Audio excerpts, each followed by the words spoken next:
Hello friends, welcome back to my YouTube channel which is cheat school, जहाँ पे हम बहुत ही अलग तरीके से पढ़ते हैं हमारी अपनी स्टडीज़ को और याद करते हैं about each and everything. So let's get started. So आप अपनी स्क्रीन पे देख सकते हो केरन पोलार्ड, क्रिस गेल, इन सब का हमारे बिजनेस स्टडीज़ में रोल क्या है। It is just the reference जिससे हम याद करते हैं चीज़ों को। कम्प्लीटली डिफरेंट वे है बाकी जो पढ़ाते हैं मेरा पढ़ाने का। So we have to move forward. जैसे आप देख सकते हो अपनी स्क्रीन पे, it is the classification of business. हमने पिछले वीडियो में पढ़ा था अबाउट कॉमर्स और इंडस्ट्री, दो तरीके की क्लासिफिकेशन होती है जिसके अंदर हमने ट्रेड को पढ़ लिया था। आज हमारे को कंप्लीट करना है इंडस्ट्री में, विच इज़ प्राइमरी, सेकेंडरी और टर्शरी। और टर्शरी और आपको पता है ऑक्सिलरीज टू ट्रेड दोनों सेम है, जैसा मैंने अपनी पिछली वीडियो में बताया था। सो let's get started with another video, with this video that where I will explain you about the commerce like primary, secondary, tertiary. Primary further divided होती हैं टू में। One is the extractive, second is the genetic. Extract का मतलब क्या होता है? हम किसी चीज़ के अंदर से कोई चीज़ एक्सट्रैक्ट कर रहे हैं, तो इट मीन्स एक्सट्रैक्ट और draw out products from natural resources. अगर नेचुरल रिसोर्सेज से हम उससे कोई चीज़ें ले रहे हैं, उस इंडस्ट्री को कहते हैं एक्सट्रैक्टिव इंडस्ट्रीज। जैसे कि क्या होता है फार्मिंग, ज़मीन से हम पौधे उगा रहे हैं, फसल उगा रहे हैं। हंटिंग एक हमारा नेचर है, उसके अंदर से हम एनिमल्स को ख़त्म कर रहे हैं।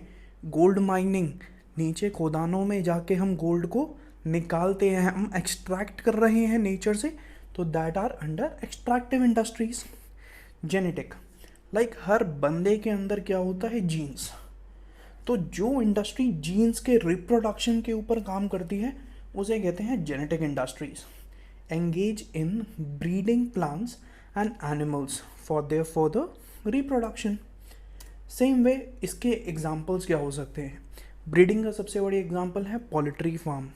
आजकल डॉग्स की ब्रीडिंग भी होती है, तो हमारे को आप लैब्राडोर अच्छी ब्रीड का 20,000 30,000 में मिलता है। साइबेरियन हस्की 40,000 तक मिलता है, 50,000 तक मिलता है। नर्सरी ऑफ प्लांट्स ये हम खुद उगाते हैं, तो नर्सरी ऑफ प्लांट्स आता है जेनेटिक में, फार्मिंग आता है एक्सट्रैक्टिव में। That is the basic difference. तो प्राइमरी के अंदर क्या है, एक्सट्रैक्टिव और genetic. Now let's move forward to secondary industries. Secondary industries further divided होती है मैन्युफैक्चरिंग में और कंस्ट्रक्शन में। तो जो मैन्युफैक्चर करता है, आज हमारे को याद करना है कि अगर हम मैन्युफैक्चर करते हैं तो हम सारी चीज़ें अपने पास जल्दी से जल्दी करना चाहते हैं। और अगर हम किसी से बात कर रहे हैं फ़ोन पे और उससे रिप्लाई जल्दी मांगते हैं, तो क्या कहते हैं, एज सून एज पॉसिबल। जो हमारा चीट कोड है for manufacturing industries, ASAP। Manufacturing industries के भी चार पार्ट हैं ASAP, in which the first A stands for analytical industries. अगर हम एनालिसिस की बात करें, आप एनालिसिस से हम ये समझ सकते हैं हम कोई चीज़ एनालाइज कर रहे हैं। तो analytical industries is basically those industries in which we actually have to analyse and separate different elements from a same material. मतलब एक हमारे पास एक चीज़ है, हमारे को उसको एनालाइज करना है, उसके अंदर से उसके प्रोडक्ट को निकालना है, उसे कहते हैं एनालिटिकल इंडस्ट्रीज़। जैसे कि अगर हम सीड्स हैं उसको पीसते हैं तो ऑयल निकलता है, बादाम को पीसते हैं, क्रश करते हैं तो उसका ऑयल निकलता है। तो oil refinery is the best example for analytical industries. दूसरा चलते हैं, एनालिटिकल इंडस्ट्रीज हो गई। S stands for synthetical industry. Synthetical industry किसे कहते हैं? जब हम बहुत 2 या 3 प्रोडक्ट्स को कंबाइन करते हैं और एक प्रोडक्ट उत्पन्न होता है, एक प्रोडक्ट आता है, उसे कहते हैं सिंथेटिकल इंडस्ट्री। जैसे कि सीमेंट और रबड़। लाइक सीमेंट के अंदर बहुत सारे जो एलिमेंट्स होते हैं उसको कंबाइन करते हैं, फिर सीमेंट बनती है। बहुत सारे प्रोडक्ट्स को मिलाते हैं तो रबड़ बनती है। तो सिंथेटिकल इंडस्ट्री के बेस्ट एग्जांपल्स सीमेंट और रबड़। उसके बाद नेक्स्ट हम मूव ऑन होते हैं A से। A stands for assembly industry. उसके अंदर सिंथेटिकल में हमने मिस करा था ऑफ डिफरेंट कंपोनेंट्स, तो एक नया प्रोडक्ट बना था। असेंबली इंडस्ट्री में हम असेंबल करते हैं चीज़ों को, जो सारे पार्ट्स को असेंबल करते हैं, तो assembles different components on parts to make a new product. इसका बेस्ट एग्जांपल है, मेरा फेवरेट एग्जांपल जो मैं लेता रहता हूँ, कार इंडस्ट्री। सारे इलेक्ट्रॉनिक्स ये सब किसके अंदर आता है? असेंबली इंडस्ट्री में। मोबाइल फ़ोन्स हो गए, एसी हो गया, टेलीविज़न हो गया, ये डिफरेंट कंपोनेंट्स को जोड़ के बनते हैं। कार के अंदर होते हैं इतने पार्ट्स होते हैं, एक ख़राब हो जाता है उसे निकालते हैं और दूसरा डाल देते हैं। And after that P stands for processing industry.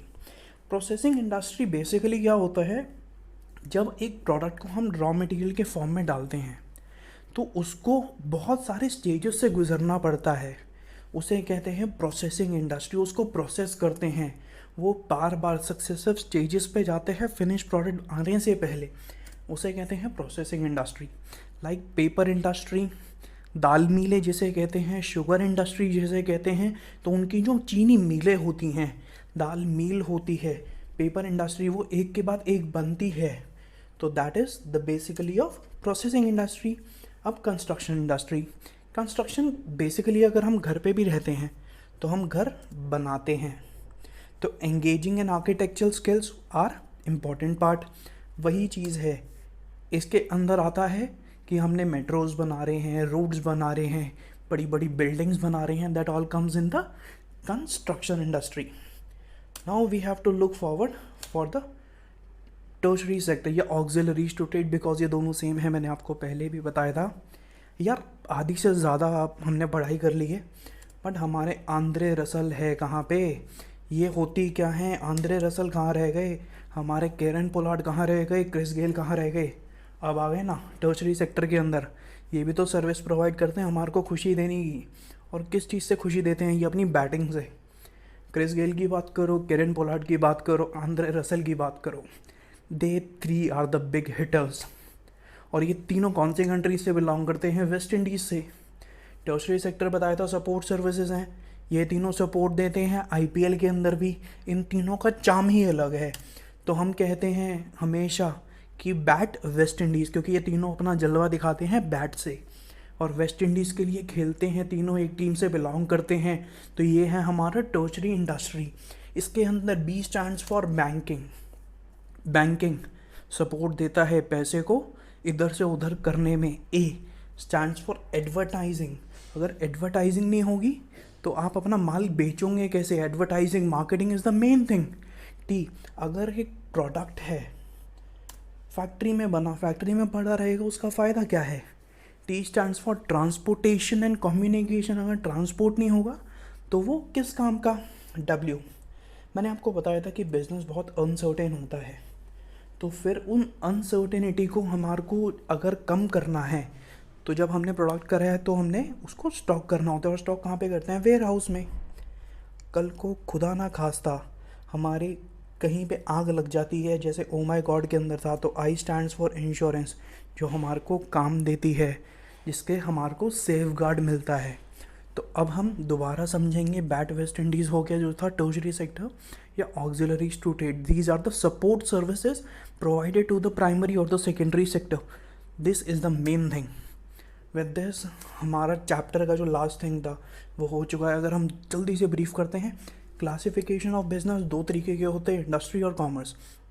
Industry again 3 तरीके की, primary, secondary, tertiary. Primary extractive genetic, secondary manufacturing construction. Manufacturing के अंदर एज सून एज पॉसिबल, और उसके बाद आते हैं कॉमर्स पे, trade, auxiliaries to trade. Trade कौन से होते हैं? Internal, external. इंटरनल के अंदर जो इंडिया की जोग्राफिकल बाउंड्री के अंदर होलसेल, रिटेल। एक्सटर्नल होते हैं import, export, entrepot. Auxiliaries to trade, बैट वेस्ट इंडीज़। ख़त्म। हमारा सिर्फ यही है चैप्टर। हमने बहुत इजी से, बड़े प्यार से पूरा चैप्टर ख़त्म कर लिए हैं। अगर आपको मेरी वीडियो पसंद आई है तो please like, share and subscribe, and don't forget to subscribe the channel and share with your